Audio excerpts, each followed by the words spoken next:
Hello everyone, Stjepan here. I'll continue the series on the Italian game with one of the more passive ways for white to fight black in the Italian, and an alternative to the knight's attack, which we've been over in the last couple of videos.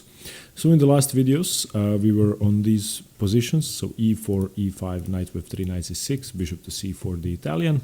We've been looking at knight to f6, and then the move knight to g5, the knight attack. And after knight to g5 we've looked at the main lines with d5, e takes d5, and then either knight to a5, knight to d4 or b5, which are fine. We've looked at the fried liver with knight takes d5, knight takes f7, and we've also looked after knight to g5 the move bishop to c5, which is the Traxler counterattack.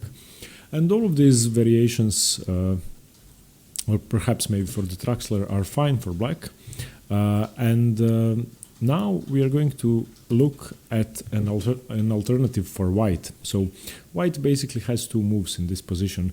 One of them is knight to g5, so the knight attack, and the other one is d3, the modern bishop's opening. And even though d3 is more popular and it's been played more often than knight to g5, I believe that knight to g5 is more aggressive, and if you want to push for the biggest advantage possible, that would be my suggested weapon of choice.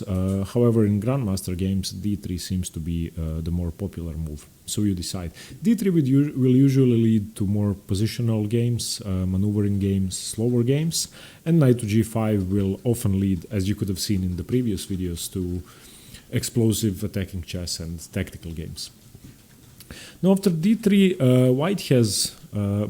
black has four different possibilities. Four moves have been played.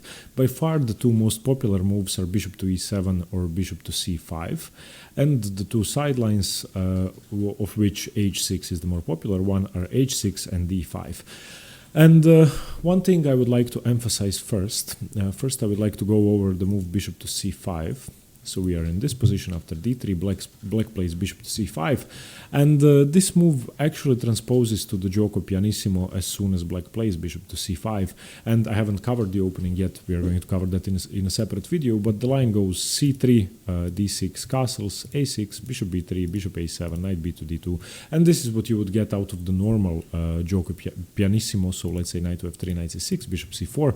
The normal way to enter this position is bishop to c5, c3, knight to f6, d3, and now d6, castles. So this is how we would normally enter the position.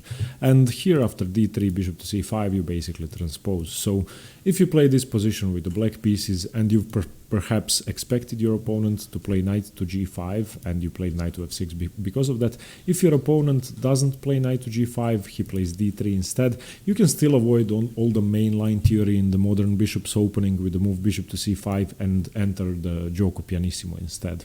But as I said, this will not be in the video because it's not the same opening. This is going to be covered separately. So that's what I wanted to say about bishop to c5. Even though it's the second most popular move, it basically transposes to another opening. So this is a great way to avoid the modern bishop's opening if you were expecting knight to g5 and not d3. Okay, now the two sidelines after pawn to d3 are h6 and d5. Let's go over h6 first, which I think is the least favorable option for black. So e4, e5, knight f3, knight c6, bishop to c4, knight to f6, d3, and now h6. And h6, you could argue whether it's a waste of time or not.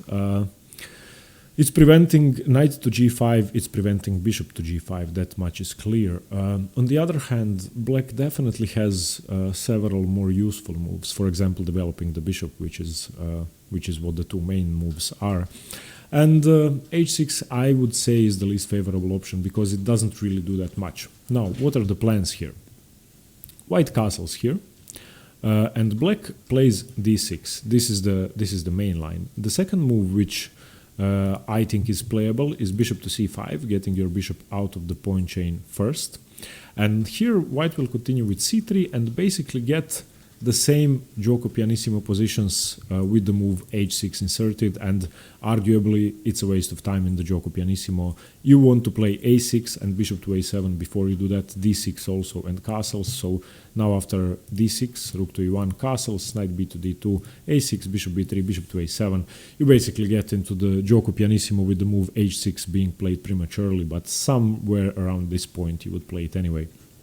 So once again, you get a choice to exit the modern bishop's opening theory here after knight f6, d3, h6, castles. You can play bishop to c5 here and still play the Giuoco Piano. However, if you want to continue this position, the main line of the h6 variation of the modern bishop's opening, then you play the move d6. Now, with the move d6, you are often going to get slightly more complicated positions for the player with the black pieces, and you are going to have completely different plans in the middle game. Now, the main plan here for black is to fianchetto his kingside bishop and to play g6, bishop g7, which is quite unusual in the Italian game normally. Normally you want your bishop on e7. So this is quite different, and this might be one of the best ways to surprise the player with the white pieces. As I said, h6 is still the least favorable, but the main line is fine for black. So here after d6, white continues with c3. Well, black could play knight to a5 here, but it's not as good because you can, well, you get too much time as white because black hasn't developed yet, and you have time for d4 after you move your bishop. Let's just see this position here. It's been played 5 times, and white won 60% of the games. The main move is bishop to b5 check, and you basically have time to retreat your bishop after b5. You play bishop to c2. You have given black a possibility to expand on the queen side, but I would say it's pretty irrelevant since the king is still stuck on e8 and the bishop is still stuck on f8. So I think knight to a5 would be premature in this position. So after c3, black plays the move g6, preparing to fianchetto and to finally castle. Now, of course, your bishop is stuck behind its own pawns, so you can't play as if your bishop was on c5 or on a7, so this is actually a very logical plan. So d4 here from white, expanding in the center. Taking on e4 isn't good. You play queen to e7, solidifying your position. If after d4 black takes on e4, then d takes e5, d takes e5, bishop to d5, forking both the knights, and you are going to get your pawn back by playing rook takes e5 eventually. So bishop to f5, defending the knight.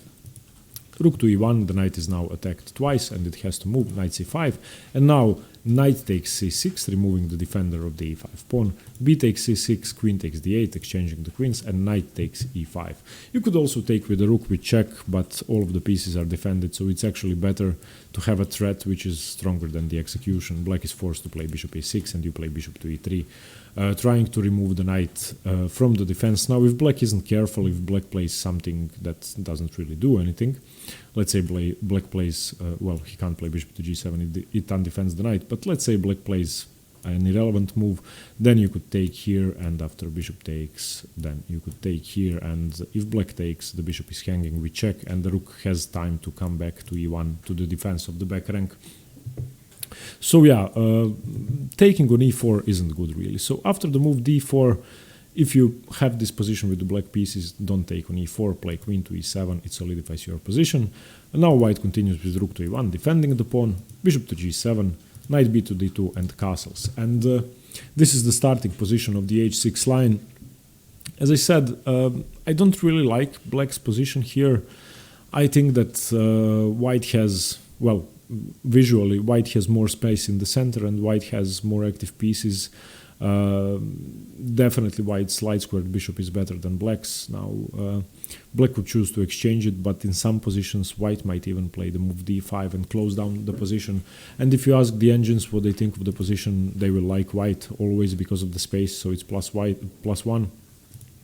Here, just let me show you a sample continuation. h3 preventing the pin, bishop d7, knight to f1, normal plans of either knight to e3 or knight to g3, as in many Ruy Lopez or Italian positions, rook a to e8, knight g3. Now, of course, knight to f5 is out of bounds because of the g6 pawn, but on the other hand, you could play this and put pressure on h6, so you have something going for yourself. Here, the main move is ed4, cd4, queen to d8, getting away from the stare of the rook, bishop to d3, defending the e4 pawn some more, knight to h7. Now you have a long maneuvering game in which I believe white stands better and white has an advantage, and I think that black is sort of cramped.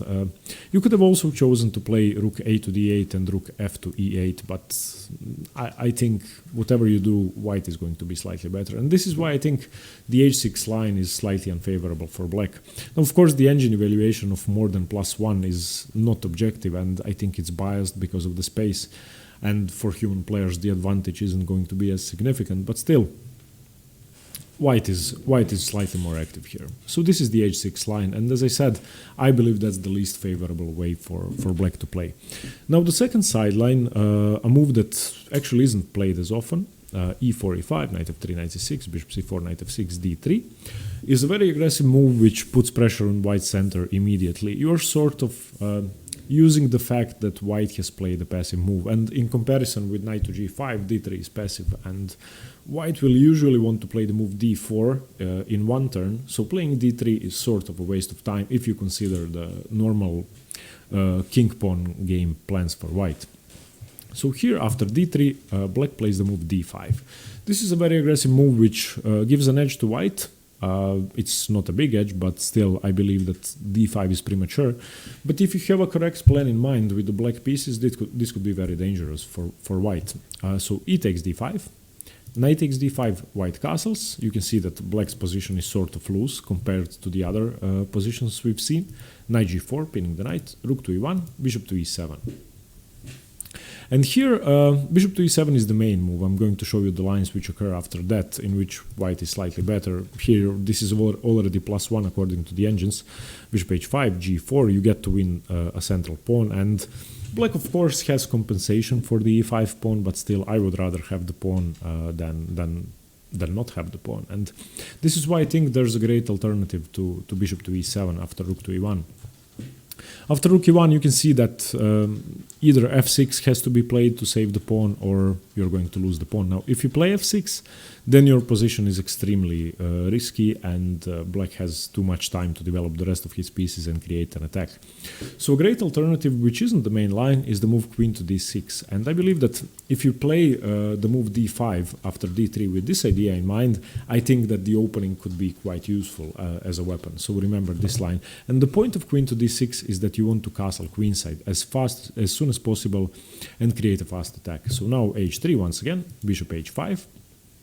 The second thing is that now the move g4 doesn't really win a pawn because the queen is defending the pawn. So now bishop to b5, this would be the best move because you can't really allow, if you allow bishop takes c6 and you take with the queen, then you lose, of course, we check. If white takes with the knight, then bishop can take the queen. So you're basically trying to remove the defender of the e5 pawn. So here the main move for black is the move knight to e7, simply preventing all of that. And now if bishop c6, knight c6, everything is defended safely. Knight b to d2 and castles. Here white is supposedly also slightly better. This is about plus half, so half a pawn advantage. But I think black has great attacking potential, and black has a very active position. Now, this is sort of a Yugoslav attack in reverse. If you've seen the series on the Sicilian defense, black is going to play f6 and g5, g4, h5, h4. So black has a ready-made kingside attack. On the other hand, white is going to have to spend several moves to create anything on the queen side. So I think this is a very good position for black, and even though it's not the best way to play, it's very aggressive, and I'm sure that not too many players with white pieces are going to know this position. I've actually prepared against this for an opponent which I was supposed to play in a tournament a month ago. We didn't meet. In the end, we didn't play this game, but I thought that it was very likely that we might enter this position because very often in the Italian he plays strange move orders and castles queenside. So I was studying this position.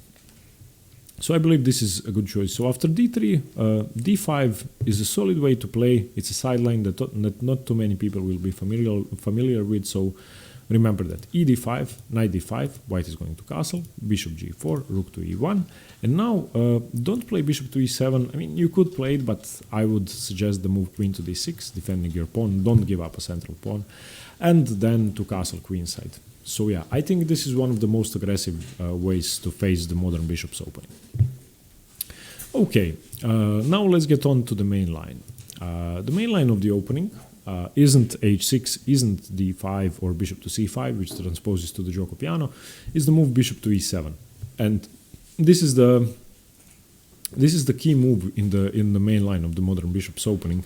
You're basically preparing to play d6 with your bishop still on e7, and you're aiming for sort of different structures than in the other lines, and this position could sometimes even transpose to the Ruy Lopez, and you're going to see that. So here after bishop to e7, white should castle and black should castle, white plays rook to e1 and black plays d6. And this you might think is a boring position, almost symmetrical boring position, and I guess it is. It's less exciting than knight to g5 knight attack lines, and it definitely can't give you quick wins. So if you play the modern bishop's opening, you have to be prepared for long maneuvering games. But still, I think it's a great position to play, and you can definitely improve your positional chess. Now here, white has two moves. One of them is a4, which is more aggressive, and I would recommend that. The other move is c3, and the move c3 actually transposes to the Chigorin Ruy Lopez with the move d3 interposed. So knight to a5. Bishop to b5, you don't really want to play bishop b3 and allow black to take the bishop. Now after a6, bishop a4, b5, bishop to c2, c5, knight b to d2. Black is going to play knight to c6, and this is now the Chigorin Ruy Lopez. And the only difference is that the move d3 has been played. So yeah, let me just show you that position. So okay, let's get to the beginning. Knight f3, knight c6. I have actually made a separate video on that opening, so you can see that in the Ruy Lopez series. So here knight to f6. Castles, we are going to get into the closed Ruy Lopez. Rook to e1, now b5, chasing the bishop away. d6, c3, preparing to hide the bishop. Castles, h3, preventing bishop to g4, and now knight to a5 is the Chigorin, and after here black plays here, and white usually plays the move d4 here, so that's the difference. But if white plays d3, which is the second most popular move, and knight to c6, this is the exact same position that we've had on the board here. So I think that it's useful to know. It's definitely useful to know. So in this position, okay, c3, knight a5, which you would get out to the modern bishop's opening, this is actually the exact same position. So be prepared to transpose to the Chigorin Ruy Lopez in some lines. But as I said, c3 on move 7 is not the most popular move. So let's get back to that. Bishop e7, the modern bishop's opening main line, castles, rook to e1, d6.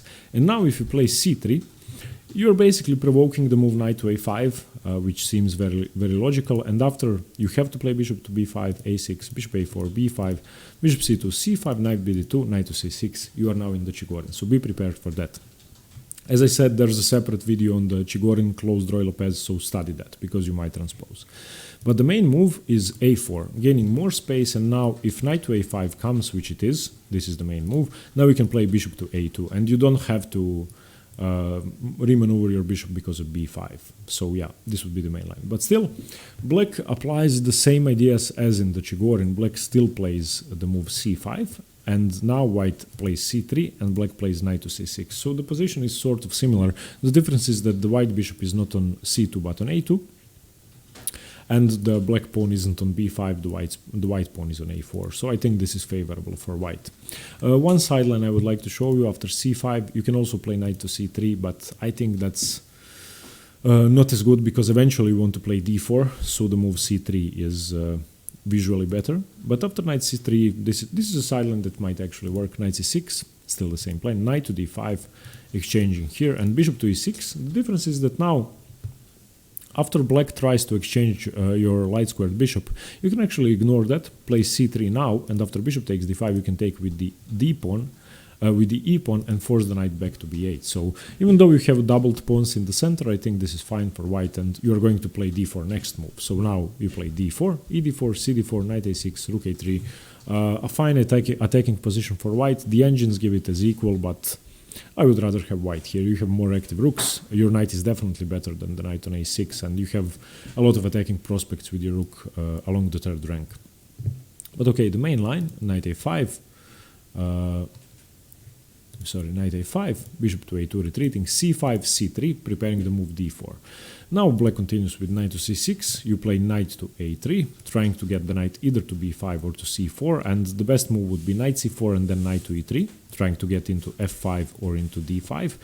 And once again, you employ the same plans that you would employ in many Giuoco Piano positions and in many closed Ruy Lopez positions. But normally your knight would go via d2, f1 to g3 or to e3. And this way you get from c4 to e3 and control the same key squares. After knight to a3, black usually plays the move h6, preventing the spin with bishop to g5. You play bishop to d2, developing your last minor piece. Rook to e8, knight to c2. You can either go to c2 or to c4. It doesn't really matter. You want to get into e3. And here, bishop to f8, a normal, once again, Ruy Lopez move, a normal Italian move, and you're often going to see this retreat. And often black is even going to play g6, bishop to g7. Knight to e3.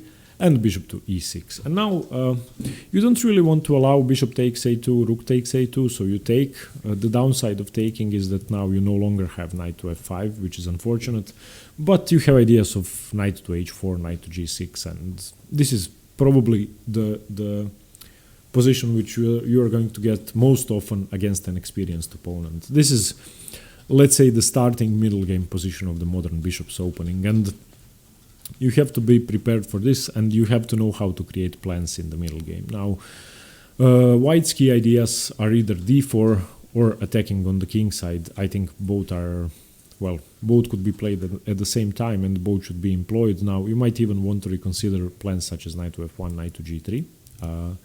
And you might even want to reconsider plans such as h3, knight to h2, and f5. And this is, if you've played the Ruy Lopez or the Italian ever, then you have to be familiar with the positions like this, and I would advise you to study a lot of middle games starting from this position, because you could learn a lot. And well, this is, I would say, these 14 moves you have to know to play the position properly and not to get out of your preparation sooner than that. I think this is a must-know position. So let's get over it once again. e4. e5, knight f3, knight c6, bishop to c4, the Italian, knight to f6, and you play d3, the modern bishop's opening, as I said already, and you can check out the videos on the knight attack. If you want to play something aggressive, knight to g5 is a better option. Bishop to e7, the main line. Once again, if black plays bishop to c5, then you transpose to the Giuoco Pianissimo. Black can also play d5, opening up the center aggressively and castling queenside, or black would play h6 with the plans of g6, bishop to g7. So 4 different moves. But after bishop to e7, which we are going to see most often, castles, rook e1, d6. Now, if you play c3 with the white pieces, you are most often going to transpose to the Chigorin closed Ruy Lopez. a4 is the main move, preparing to tuck your bishop away to a2. If black plays knight to a5, and black is going to play knight to a5, that's the key move here. Another move that black would play is bishop to e6 immediately, but after that you can just take and you haven't wasted the tempo on bishop to a2. So now knight a5, bishop a2, c5, c3. Black wants to remaneuver his knight to c6, so knight to c6. Knight to a3, preparing to play either knight c2, knight b5, or knight c4. h6, bishop d2, develop your last piece, rook e8, knight c2, bishop f8, knight e3, bishop e6, trying to prevent white from putting his knight into f5. Now, of course, white could ignore this, and I've actually studied this position for a long time, and I couldn't really see a useful move here. The bishop is sort of a pain on e6, and I would like to get my knight on f5, but I can't really see what to do here if I don't take the bishop. So that's actually the only move that's ever been played in grandmaster games. And if you ask the engine, this is slightly better for white if you take. if you don't take, let's say you play something strange such as h3, now black is already better after this, so taking here isn't really that good because black has d5 here and your knight to f5 idea isn't really going to work, so you have to take the bishop. So bishop e6, bishop takes e6 and f takes e6 should be played, and find a different plan for your knight. That's what I wanted to talk about. I hope you learned something about the modern bishop's opening, and I hope you found a useful alternative to knight to g5. Once again, knight g5 is my...